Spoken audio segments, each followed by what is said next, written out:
The armed forces of the Russian Federation continue the special military operation. In Donetsk direction, the units of the Yug group of forces, aviation, and artillery annihilated over 200 Ukrainian troops, 9 armored fighting vehicles, 2 pickup trucks, 1 Grad MLRS vehicle, 2 MSTAB howitzers, 2 D-30 howitzers, 1 Polish-made Krav self-propelled artillery system, and 2 US-made and TPQ-50 radar systems in the past 24 hours. An ammunition depot of the 56th Motorized Infantry Brigade of the Ukrainian Armed Forces has been hit close to Kramatorsk, Donetsk People's Republic. In South Donetsk and Zaporizhzhia directions, aviation and artillery of the Vostok group of forces inflicted fire damage on the AFU units close to Ugleda, Prechistovka, Donetsk People's Republic, and Malinovka, Zaporizhzhia region. The total losses of the enemy in these directions amounted to 60 Ukrainian troops, 2 armored fighting vehicles, 3 motor vehicles, and 2 D-30 howitzers.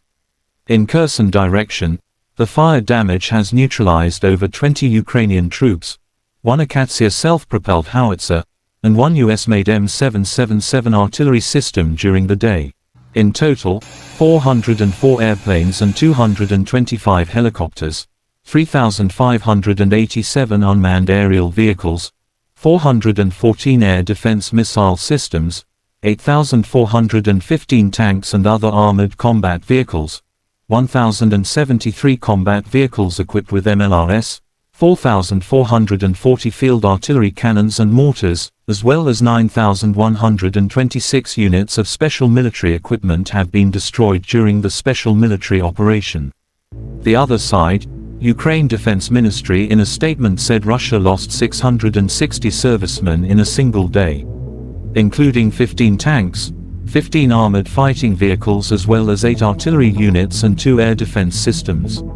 In total, Kremlin lost 170,550 servicemen during the conflict, including 3,595 tanks, 6,947 armored fighting vehicles as well as 305 jet fighters and 291 helicopters. Russia and Ukraine conflict lasts for 396 days. There is still no peace talk agreements between two sides. Ukrainian side also shows footage of 44 separate artillery brigade named after Hetman Danilo Apostol destroys the enemy in the Zaporizhzhia direction. The total losses of the Russian troops in these directions are not countable. President of Ukraine Volodymyr Zelensky in a statement March 26 said this week Ukraine has a decision on new defense support packages from the United States, Lithuania, Finland, Germany. The Swedish parliament has already approved the 11th defense support package for Ukraine. There is a security package and strong agreements with Japan. I thank Prime Minister Kishida once again for the productive visit, Zelensky said.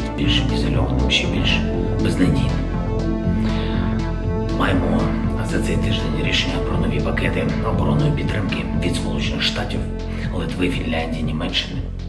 Шведський парламент затвердив вже 11-й пакет оборонної підтримки Україні. Є безпековий пакет. Terima kasih sudah nonton. Jangan lupa like, subscribe, dan share ya.